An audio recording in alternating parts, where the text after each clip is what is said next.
Bonjour à toutes et à tous, bienvenue dans votre journal des Outre-mer. L'image du jour, cet hommage devant le collège de Saint-Laurent-du-Maroni en Guyane.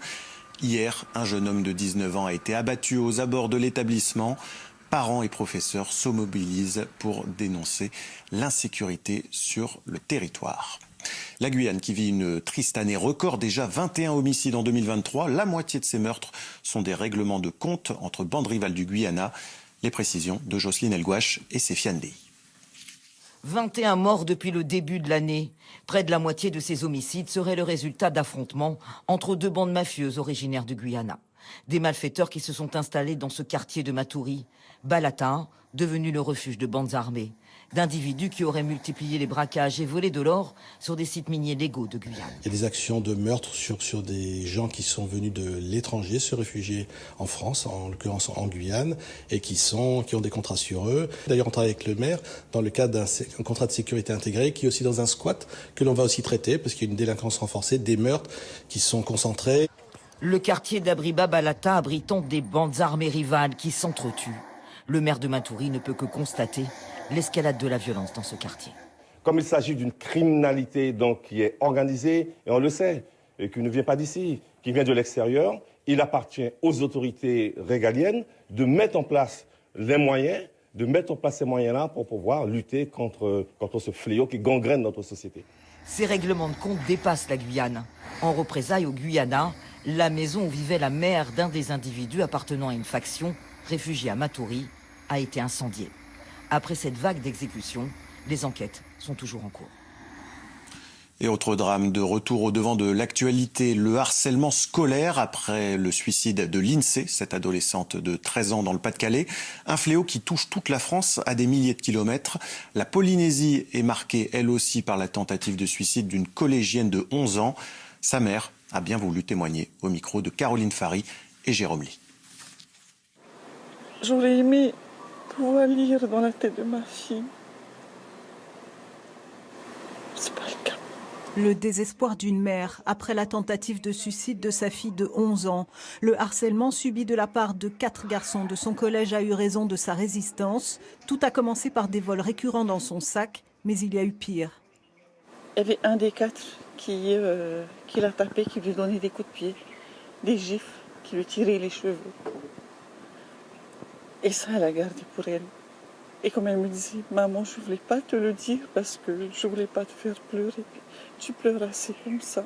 Ce jour du 22 mai, la jeune fille va prendre les médicaments de sa mère pour en finir. La tentative n'aboutira heureusement pas, mais le traumatisme est bien là. D'après les pédopsychiatres, ils nous ont dit que ce harcèlement l'a beaucoup marqué. Que cette envie de se faire du mal ne date pas d'aujourd'hui. L'assistante sociale de la cellule harcèlement du collège de Punaouia avait bien été alertée par la jeune fille, mais la direction n'avait pas mesuré l'ampleur du problème. On s'est remis autour de la table en se questionnant. Est-ce qu'on est passé à côté de quelque chose? Est-ce que le mal-être de cette petite était plus important que ce qu'il nous avait semblé? Et en rassemblant tous nos éléments, à ce moment-là, chacune, on était d'avis que la petite était en difficulté, mais qu'il n'y avait pas d'extrême urgence. Une plainte sera déposée par les parents. Aujourd'hui, la collégienne qui ne souhaite pas changer d'établissement pratique la boxe, une façon d'exorciser ce mauvais souvenir et de prendre des forces pour l'avenir. En Guadeloupe, l'eau du robinet impropre à la consommation dans la commune de Gourbert, dans le sud de l'île. Plus de 200 foyers sont privés d'eau. En cause, une non-conformité microbiologique sur le réseau de distribution et des habitants laissés pour compte. Écoutez. Le plus souvent, on n'en a pas. Quant à la potabilité, on n'en sait rien. On n'en sait rien parce qu'il n'y a aucune diffusion ou alors elle est parcellaire, on ne sait pas. Le tissu économique est déjà fragile et nous nous trouvons confrontés malheureusement à ce genre de situation la veille de week-end et singulièrement de la fête des mères et qui est une bonne partie du chiffre d'affaires. Donc effectivement, c'est une perte colossale pour l'activité. Il faut vraiment s'atteler au niveau du syndicat pour que les outils, les moyens soient mis en place pour éviter ces dysfonctionnements désormais trop chroniques.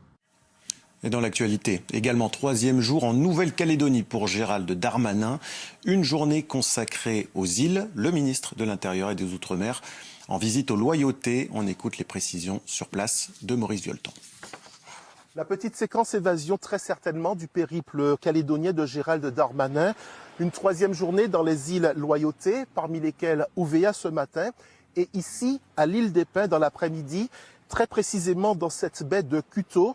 Explosion de couleurs sur ce site paradisiaque de Nouvelle-Calédonie, mais confronté à bien des risques environnementaux.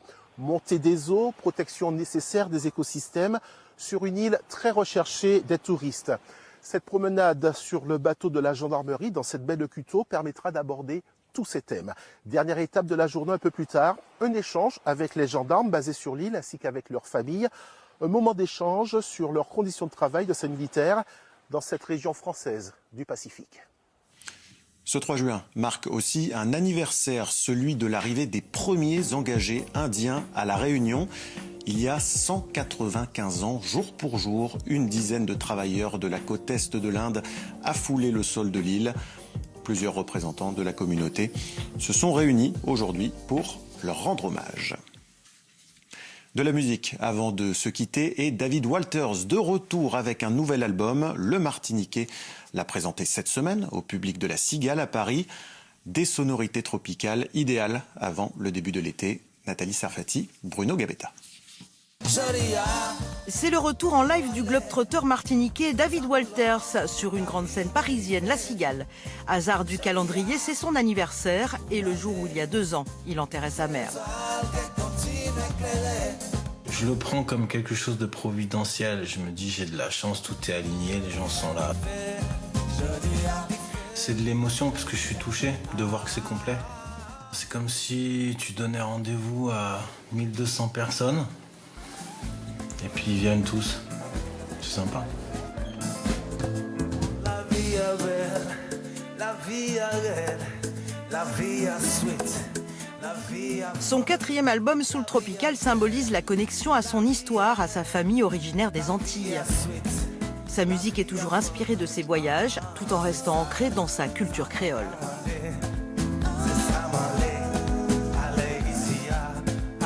Moi j'ai toujours fait cette musique, tropicale, afro-caribéenne. Et pour moi le créole c'est mondial. Parce que si tu regardes bien, le créole il y en a partout. Des Africains, des Afro-Caribéens, des Caribéens, il y en a partout dans le monde. Cet album est subtilement militant. Dans Toxique, il dénonce l'utilisation du chlordécone aux Antilles. Mais quels que soient les thèmes de ses chansons, c'est sur scène qu'il aime à les partager.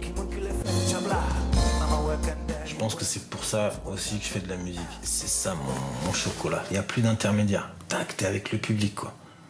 Ça, c'est la récompense. C'est comme ça Paris, toi et moi, c'est comme ça. David Walters ne laisse personne indifférent. Il revisite le funk et la soul façon créole. Et une chose est sûre, il est impossible de ne pas danser. Et voilà, c'est la fin de cette édition. Merci de l'avoir suivi. L'actualité des Outre-mer se poursuit en ligne sur lapremière.fr. Demain, rendez-vous, même heure, 11h45 pour votre journal. Bonne journée.